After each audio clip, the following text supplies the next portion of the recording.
It was a stormy night in February 2003, a night that would change everything for a small town in Michigan. A young woman, Sarah Chen, left her neighbor's house and walked back to her own, but she never made it home. 16 years later, the truth about what happened to Sarah was finally uncovered in a way no one could have imagined. Who did it? February 14, 2003, the kind of night when the world outside is shrouded in snow, and the only sound is the whisper of the wind. In Millbrook, Michigan, a small farming community where everyone knew everyone, Sarah Chen, a 23-year-old nursing student at the local community college, had just finished visiting her elderly neighbor, Mrs. Elena Vance. It was a routine visit. Sarah had borrowed a mug earlier that evening. She waved goodbye to Mrs. Vance through the kitchen window, her red winter coat the last splash of color against the deepening night. The snowstorm had already begun to intensify, dumping inches of snow across the rural roads. Sarah, her mug in hand, began the short walk back to her rental house, a modest single story on the outskirts of town.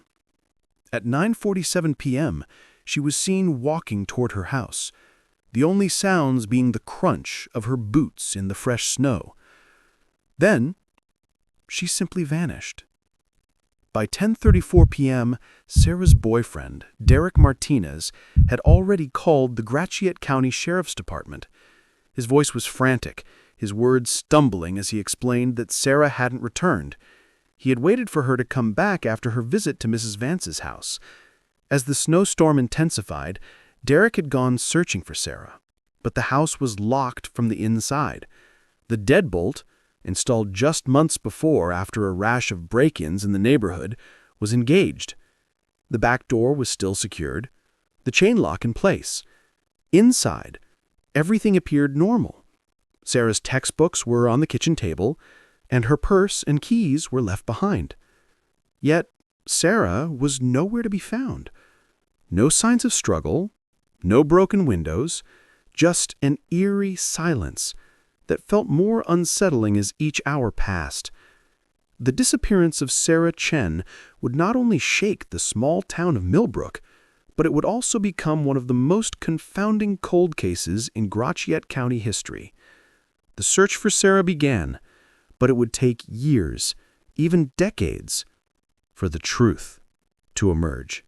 The investigation into Sarah's disappearance began the morning of February 15, 2003, as the snowstorm subsided. The Gratiot County Sheriff's Department, led by Detective Raymond Morrison, quickly took control. But the more Morrison dug into the case, the more questions emerged. The first few hours were crucial. The team searched the immediate area around Sarah's home, following the tracks in the snow, trying to trace her steps. But after a certain point, her footprints simply ended. Not faded, not covered by wind or snow, but stopped, as if Sarah had been lifted from the earth, leaving behind nothing but a ghostly absence in the storm. Detective Morrison ordered a full search of the house, every room, closet, and even the basement, where Derek had checked repeatedly. Everything seemed in place. Sarah's coffee mug was on the counter, her textbooks untouched, and the doors were locked from the inside. There were no signs of a struggle, no disturbance, just an empty house where Sarah had last been seen. As the search expanded, Derek became a focal point of the investigation. At first, authorities questioned whether the young couple had fought or if Sarah had run away from some unknown issue, but that theory quickly fell apart. Derek's alibi was solid. He had been home the entire time, waiting for Sarah to return. Despite his reassurances, the sheriff's department continued to scrutinize him, but nothing they found pointed to foul play from Derek. The investigation shifted to the neighbors, friends, and anyone who might have seen or heard something unusual that night. But it was as if the town had fallen into a collective silence, unwilling to offer any solid leads. A few weeks after Sarah's disappearance, the investigation grew colder. Local search parties continued, trudging through snowdrifts and combing abandoned buildings, but there was no sign of Sarah. No new clues, just an increasing sense of helplessness. And the town, once a close-knit community, began to fracture. Some whispered about Derek's financial troubles, others about Sarah's desire to escape small-town life. But for every theory, there were no facts. As spring arrived with no new developments, the case began to lose momentum. The Gratiot County Sheriff's Department, stretched thin, filed Sarah's case as a missing persons report. For the next year, it sat in the files, like so many other cases, collecting dust. Months passed. The tips from the public dried up. Some sightings of Sarah in nearby cities came in, reports from Bay City, Flint, and even Chicago, but each lead turned out to be a dead end. People who looked like Sarah but weren't her. It became a pattern. Desperate calls from locals, hoping they had seen Sarah, but the footage and photographs never matched. One of the most promising leads came in August 2003 when a social worker in Chicago contacted the Gratiot County Sheriff's Department about a woman who fit Sarah's description. The woman had enrolled in a homeless shelter, and she seemed to be hiding from something. The social worker had seen Sarah's photograph and recognized her. But when Morrison and Linda Chen, Sarah's mother, made the trip to Chicago, they discovered that the woman wasn't Sarah. She was Elena Vasquez, an immigrant from El Salvador fleeing an abusive partner. It was another false lead, but it was the best lead the case had in months. As the years passed, frustration and grief took their toll on Linda. She began to question everything. The investigation, the officers, even the people around her. The town's response to Sarah's disappearance had been a mix of indifference and suspicion. As the investigation went on, some Millbrook residents began to doubt Sarah's integrity. Whispers grew louder that maybe she'd staged her own disappearance to escape small-town life. But none of the rumors held any weight in the face of the physical evidence. Sarah's coffee mug left behind, the locked doors, the snow that held the imprint of her last steps. By the second anniversary of Sarah's disappearance, the case had gone cold. No new evidence, no fresh leads. Detective Morrison had moved on to other cases, and Linda was left with nothing but memories of her daughter and a single unanswered question. Where was Sarah? It wasn't until 2019, 16 years later, that technology finally caught up with the investigation. The Michigan State Police Laboratory called Detective Jimmy Sullivan, who had inherited Sarah's case. They had revisited the old evidence, specifically the fabric fibers recovered from Sarah's red winter coat, which had been found in her bedroom closet the morning after her disappearance.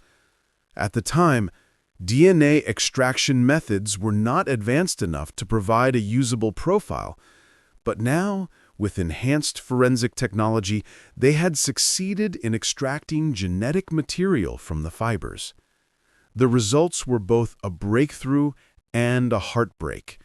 The DNA matched a man named Robert Bob Vance, a local maintenance supervisor who had worked at the Gratiot County Medical Center.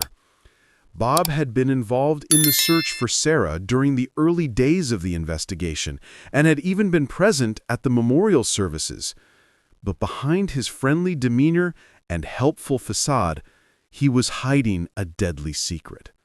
Bob Vance had access to Sarah's home through his aunt, Mrs. Elena Vance, Sarah's neighbor. He had a spare key to her house and was often around when Sarah was studying or spending time with her boyfriend. But on the night of February 14, 2003, something went terribly wrong. According to Bob's eventual confession, he had confronted Sarah that night, trying to take advantage of her. When she refused him, a violent struggle ensued. Bob accidentally killed Sarah and in a panic, he staged the scene to make it look like she had simply disappeared. He then buried her body in a location he could never bring himself to reveal. The arrest of Bob Vance shocked the community, not just because of the nature of his crime, but because he had been living among them, playing the role of the caring neighbor and handyman while secretly harboring the guilt of a terrible crime. Bob Vance was arrested on April 24, 2019. His confession, while detailed, was haunting. It painted a picture of a man who had carefully concealed his crime, using his knowledge of police procedures and forensic television shows to manipulate the investigation.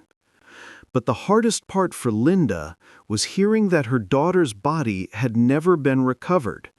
For years, she had lived with the hope that Sarah might still be out there, lost but alive. Now the search for her body began again. But this time, the truth was even more painful. Though Bob Vance's arrest brought justice, it didn't bring closure. Linda and Derek, who had been accused and suspected for years, were left with more questions than answers. And Millbrook, once a peaceful town, would never be the same again. Where are you watching from today? Share your thoughts in the comments below, and let us know if you have any cold case suggestions. We might feature them in our next video. Don't forget to hit that subscribe button to stay updated on more investigations into the cases that have yet to be solved. Justice is a long road, but with your support, we can shine a light on the truth.